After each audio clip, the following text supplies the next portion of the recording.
The Indian story world में आपका स्वागत है।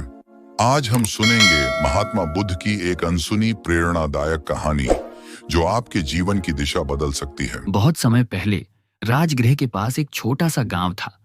उस गांव में लोग महात्मा बुद्ध के नाम से भली भांति परिचित थे। हर कोई सुनता था कि बुद्ध के पास जाने वाला खाली हाथ वापस नहीं लौटता, चाहे वह भिक्षा मांगने वाला हो या उत्तर तलाशने वाला। एक दिन गांव के ही एक युवक जिसका नाम शिव था, वह बुद्ध के पास पहुंचा। शिव बहुत बुद्धिमान था, पढ़ा लिखा था, परंतु उसके मन में हमेशा एक हलचल रहती थी। वह बुद्ध के सामने जाकर बोला, भगवान, मैं आपसे मिलने आया हूं। मैं सब कुछ जानना चाहता हूं। आत्मा क्या है, ईश्वर कहाँ है, दुख क्यों है और जीवन का उद्देश्य क्या है?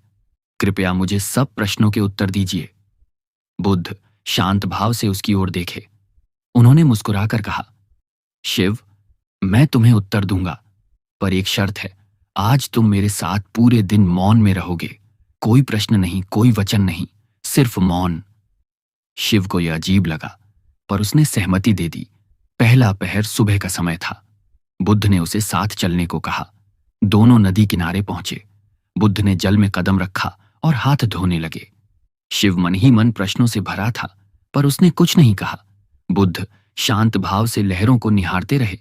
शिव ने देखा कि लहरें आती हैं, जाती हैं, पर नदी शांत है।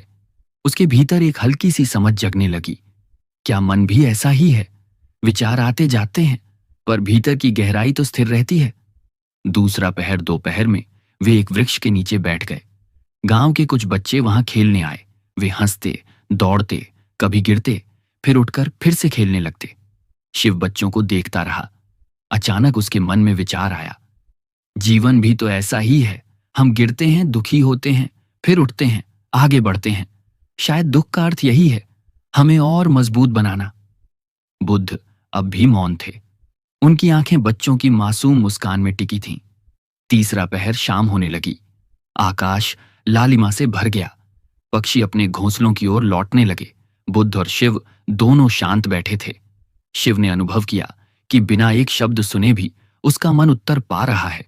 उसके प्रश्न धीरे धीरे जैसे घुलने लगे हों। वह सोचने लगा, शायद जीवन का सत्य किताबों में नहीं, बल्कि अनुभव में है। मौन भी उत्तर दे सकता है। चौथा पहर रात होने पर बुद्ध ने शिव की ओर देखा और पहली बार बोले, शिव, बताओ, तुम्हें आज क्या मिला?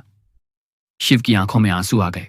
वह बोला, भगवान, मैंने अपने सभी प्रश्न लेकर आपके पास आया था, पर आज मौन में मुझे वे उत्तर मिल गए जिन्हें शब्द कभी नहीं समझा सकते थे। मैंने जाना कि आत्मा वही है जो स्थिर है, जैसे नदी की गहराई। दुख जीवन का खेल है, जैसे बच्चे गिरते और उठते हैं। और ईश्वर, वह तो हर जगह है, इस मौन में भी। बुद्ध मुस्कुराए और बोले, सही कहा शिव, सत्य को शब्दों में बांधा नहीं जा सकता। मौन ही सबसे बड़ा गुरु है। सीख इस कहानी से हमें यह सीख मिलती है कि जीवन के बड़े प्रश्नों का उत्तर कभी कभी शब्दों से नहीं, अनुभव और मौन से मिलता है। शांति हमारे बाहर नहीं, भीतर है। जब मन स्थिर होता है, तभी जीवन का असली अर्थ समझ आता है।